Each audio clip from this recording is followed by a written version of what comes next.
Hey, what's going on, guys? It's Nick or Motion back with another video, and we are here back at my house. I just wrapped up the final day of the final day I'm there for the sports card exhibition. I wasn't gonna go Sunday, but I ended up going Thursday, Friday, Saturday instead. So we are going to pretty much wrap up all the cards I bought. So if you guys watched my vlogs, the two videos I posted at the actual expo, you would have saw some of the cards I picked up. However, I didn't really do that good of a job of recording that was just me strapping a camera to my chest and just walking around and making deals. Now, I had to stop recording for a lot of the deals because I was recording on my cell phone, and I used a lot of my phone to look up a lot of cards for deals. So I only got a select few deals in the camera.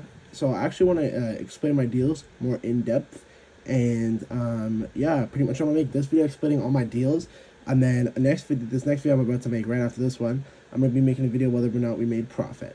So let's get into it. So when I walked into the expo, the first deal I made was for a bunch of just random Bruins David Pastrnak cards. So I'm going to show you guys what I picked up now.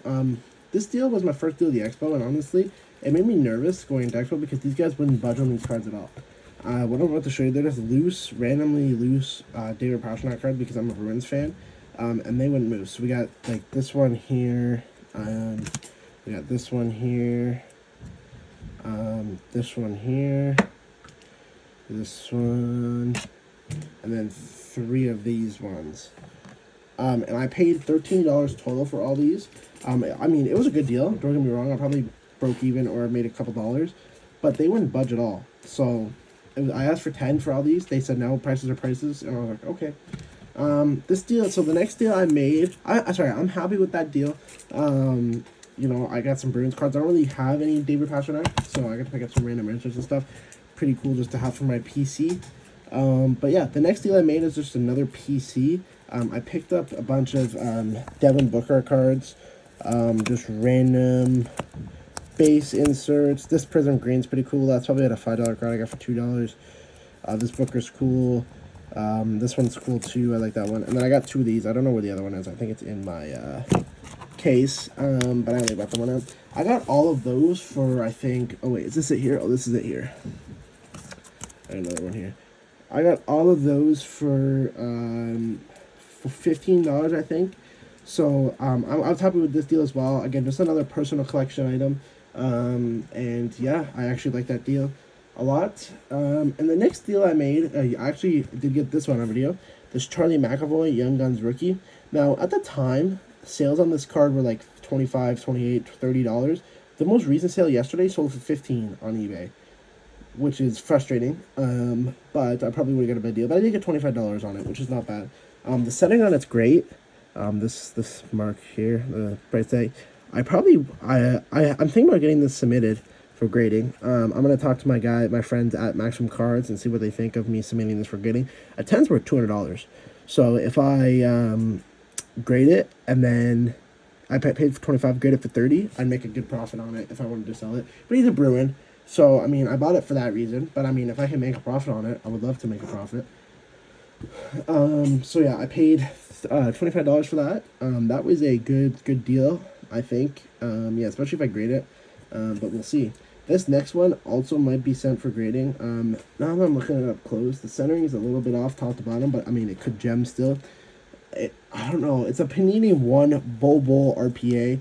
Look at that signature, by the way, just Bobo. He is on the Suns now, and I'm a Suns fan, so this was a really nice card to pick up, an RPA, number to 99, 97 out of 99. And the reason I picked this up was because, like I said, he was a Sun. And what this is it's an on-card auto, and it's actually authentic game-used material. If you guys don't know, a lot of what Panini does now is they just use random material. So for it to be on-card auto and actual material, that was a no-brainer for me. This card doesn't have any comps. I paid $40 for it. I thought that was a fair price, actually. You know, the most recent sale of something similar was a out of 155, and it sold for 25 Canadian. And it was just a auto, it was an RPA. So I think 40 was fair. Now, obviously, it's a Panini one, so it's sealed in its case. So I don't know if I would actually consider popping open. I would have to see what my friends at Maximum Cards and Collectibles things. I'm going to leave their links in the description. Go check them out if you like cards. They're awesome. They were in PokeRev's, one of PokeRev's most recent videos. And there's overall a really cool store to go to. I go there a lot. But yeah, I think this card's a nice one. I should probably take this off. But yeah, I think that card, I mean, if I can grade it a 10, if I think it's a 10, get it auto graded. I mean, the auto's probably not a 10 because it's kind of shit. Bull, your fault. But I've paid 40 for that. I think I would make a nice profit on that, grading it even at a 9. This next one, we're getting into the graded cards I picked up now. So this is the first graded card deal I made at the show. Now, I took a bath on this one. I know. This is a Michael Jordan 1991 Skybox Premium USA card, PSA 6. I thought this was an 8. So they had it priced at $30.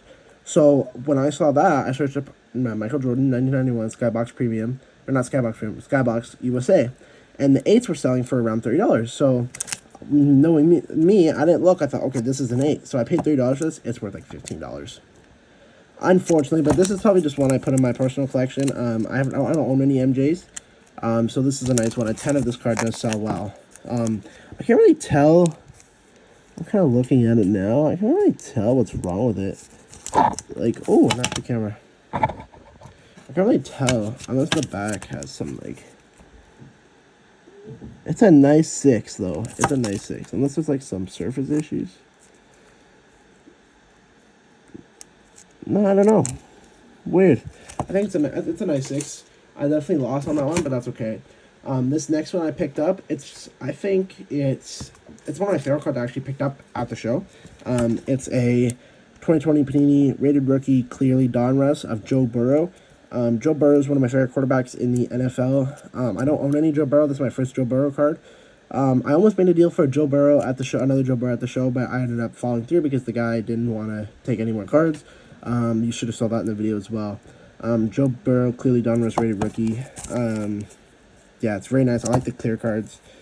Yeah, PSA 9. It's probably worth. I know we're not gonna really get into details of this, but I think I would break even or I would make money on that. I don't think I would lose money. Hopefully the Bengals can pick it up. This one I'll probably broke even on this as well. I paid $10 for this 2018 Prism Michael Porter Jr. PSA 9. So what the show taught me this year was that the 9s are not doing well. It's only really 10s.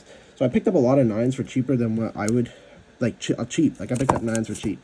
So I picked this up for $10. Now, its last few sales were, like, around 8, 9, 10, 11 Canadian. So, like I said, break even. This is just something I hold. And then, you know, if I had to throw it in for a trade at the next expo around when playoffs are or something like that, it would be thrown in.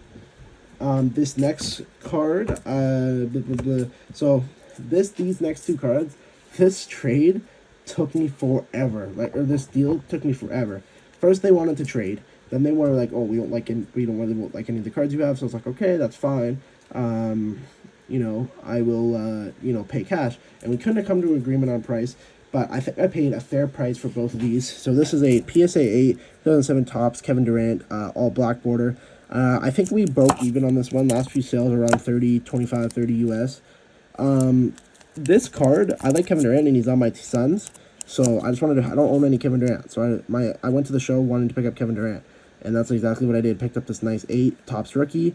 It's a good, nice card. I really actually like the eye appeal of this card. I don't know why I got an 8. But, yeah. I picked it up for $25. This next card was an investment card. Usually I don't buy cards with the, you know, intent of investing. But this one here was an investment for me.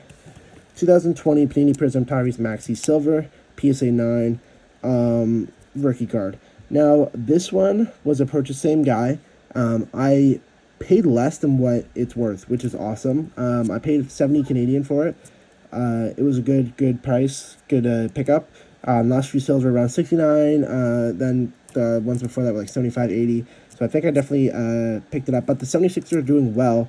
Maxey's popping off as the number 2 option for them now. And I think this was a really nice pickup for me to invest in a little bit, because I do want to start getting into cards on the investment side. I was just buying cards I liked, but this is a good investment one. Somebody I wanted to pick up at the show was Tyrese Halliburton, and I almost broke a deal on one, and I was going to trade them hockey, but they didn't want any of my hockey cards. I picked up some Austin Matthews cards with the express thing of trading, and nobody wanted them, so now I'm sitting on them. I have to start an eBay account. I don't have an eBay account. I'm gonna start up an eBay account up and running soon, so I can sell cards that I don't want anymore or don't need. This next one, I did a trade. This next one is a partial trade. I picked up this 2021 Mac Jones Press Proof Premium. Last few sales have been around $35, $40, $55. Obviously, Mac Jones isn't doing the greatest, but it's a really nice card. This card was worth a shit ton back when he first came out, which is crazy. Now it's only worth $50. I traded a Zach Wilson Mosaic Yellow that I paid $35 for, and $25 for this card. I think I might have took a loss on it. I definitely traded over what it was worth, but I want to get rid of the Zach Wilson, and I did just that by picking up Mac Jones. So I will definitely take that trade. This next trade, something for the PC, obviously trade if I need to, because I did trade away a Devin Booker in the next trade I'm going to talk to you guys about. But this one is a 9.5 totally certified rookie card of Devin Booker. This I got a really good deal on. I paid $60 and it's worth like $80, $85, $90. And I really just like the thing of this card now. It has no subgrades. It's a 9.5, no subgrades, which is okay. I don't really have a lot of Beckett's. So the fact that I could pick up a Beckett's pretty cool of Devin Booker. But I like the shine on this card. It's pretty cool. And yeah, I think I definitely made money on that one as well if I were to sell it. And this next one, the last card I picked up at the show. This was the biggest, sorry, not the last, but the biggest card I picked up at the show. This card, I talked to this guy for like 35, 40 minutes about. We, negotiated back and forth, and we finally settled on a price, and I got a really, really good deal on this card, especially since it's of a player who definitely has potential to be one of the greatest ever. I picked up a 2020 Panini Mosaic Giannis Antetokounmpo stained glass. Now, this card, the sticker, as you see, I just ripped it off a few minutes ago. This guy had a price at $250. I thought to myself, that's a decent deal. And I thought, okay, I can definitely make a deal with this guy on this. So I started off by pulling out some cards. He picked out a Christian Pulisic rookie auto that I had. It was worth about $80 Canadian, $90 Canadian, which is good because I only paid $60 for it. So I'm like, okay, perfect. I can make $20 profit on this card. But then he pulled out of my case, he pulled out a PSA 9, my PSA 9 Devin Booker. And I really didn't have any intention of trading my Bookers at the show. But I thought, you know what, if it's for the right deal, I can move them. He valued that Booker at like $70, which I wasn't about. I'm like, no, like that card's worth like $110, $120. But, he was like, okay, well, we can kind of work something out to where, we can value it at a fair deal. So we ended up valuing the Booker at 90. So I valued the Booker at 90, the Giannis at 80, or not the Giannis, sorry, the Pulisic at 80. So we're at 170 trade. He wanted $250 trade for it or $200 cash. So I thought, okay, we're at 170 in trade. I would have to either make up 80 in trade or I could pay 80 cash. So I'm like, okay, what if we do these two cards and 50 cash? And we went back and forth. We settled on $60. So I gave him a Devin Booker PSA 9, a Christian Pulisic RPA that was worth like $80, and a Giannis, for this Giannis Gem Mint 10 stained glass. This card at one point recently sold for $350 Canadian, but then dropped down to like $260, $250. But then recently he just dropped 55-point game and a loss to the Pacers, and now he has Dame, and I think the Bucks can win the championship. So this card is an investment card for me. I did trade away Devin Booker for it, but if I can make a good return on investment in this card, I'm definitely into it. But yeah, that's all the cards I picked up at the show. My $500 challenge went well. I'm about to do a video where I break it down, so stay tuned for that. Yeah, that's pretty much all the trades I broke down. I know a lot of the trades I didn't get done, that I want to get done, I didn't get done. I didn't pick up any Halliburton, unfortunately, which is frustrating because I wanted to pick up Halliburton at the show. But I definitely will be looking out for Halliburton on Facebook and like eBay and stuff. So yeah, thank you so much for watching. I'm going to keep you guys updated. I want to do a lot more sports card videos. Obviously I'm mixing in some OG Fortnite videos recently as well, so I'm going to do a bit of both, kind of go back and forth. And yeah, thank you guys so much for watching. I had really fun at the expo this year. Can't wait to go back in April. Yeah, thank you guys so much for watching. It's been Motion, and I'm out. Peace.